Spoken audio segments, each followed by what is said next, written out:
আজকে দেশে কোথায় সরকার, কার কাছে আমি বিচার চাইব? আমার অফিসকে আপনি নিষিদ্ধ করেছেন।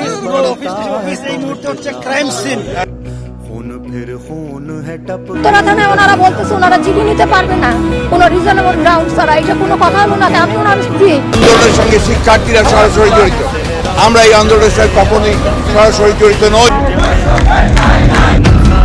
কোটার আড়ালে কোনো বৈষম্য থাকা চলবে না। যত রাজাকারের বাচ্চারাও নাতিপুতি হলো মেধাবী।